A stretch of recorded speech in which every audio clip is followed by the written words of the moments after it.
আর ভাতের সঙ্গে এটা হচ্ছে কচুর লতি দিয়ে ডাল চচ্চড়ি করা। বিসমিল্লাহ। যাই রান্না করা হোক না কেন খেতে খুব সুস্বাদু হয়।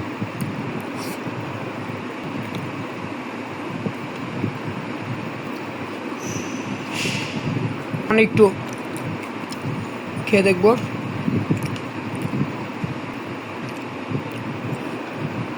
অনেক লতি আছে। হ্যালো এভরিওয়ান, আসসালামু আলাইকুম। কুক ফুড ব্লগ চ্যানেলে আপনাদের স্বাগত জানাচ্ছি। আজকে রাতে ডিনার নিয়ে চলে এসেছি। আপনারা সবাই কেমন আছেন? আশা করি সবাই ভালো আছেন। তো আমিও ভালো আছি। তো আজকে ইটিং শো ব্লগ এখন আমি শুরু করব। প্রথমে এখানে ভাত নিয়ে নিয়েছি, আর ভাতের সঙ্গে এটা হচ্ছে কচুর লতি দিয়ে ডাল চচ্চড়ি করা হয়েছে, মুসুরির ডাল। তো এখন খাওয়া স্টার্ট করবো।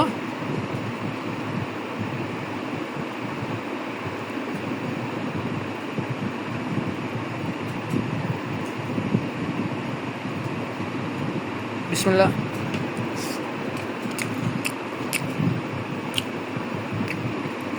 কচু লতি দিয়ে যাই রান্না করা হোক না কেন খেতে খুব সুস্বাদু হয় এবং ভালো লাগে খেতে।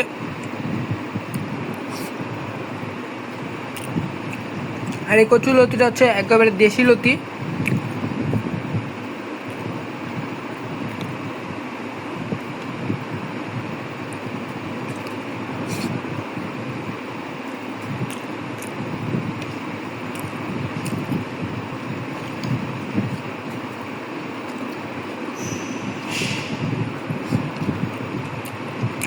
আর এখানে রয়েছে দেখুন, এটা হচ্ছে কদবেল মাখা। কদবেল মাখা দিয়ে ভাত খেতেও খুব দারুণ লাগে। সামান্য একটু খেয়ে দেখবো।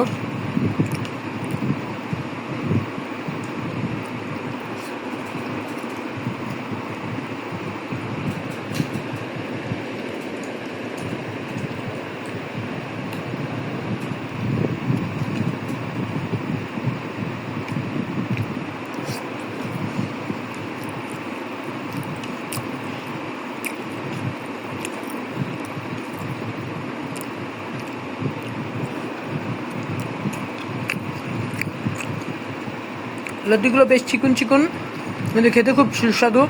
হাইব্রিড যে লতিগুলো আছে ওগুলোর চাইতে এগুলো খেতে খুব মজা লাগছে।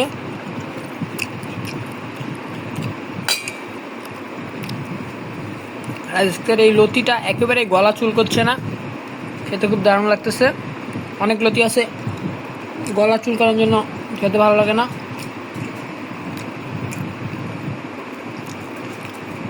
সেই লতিটা একেবারে দেশি লতি, আর কোনো গলা চুল করছে না।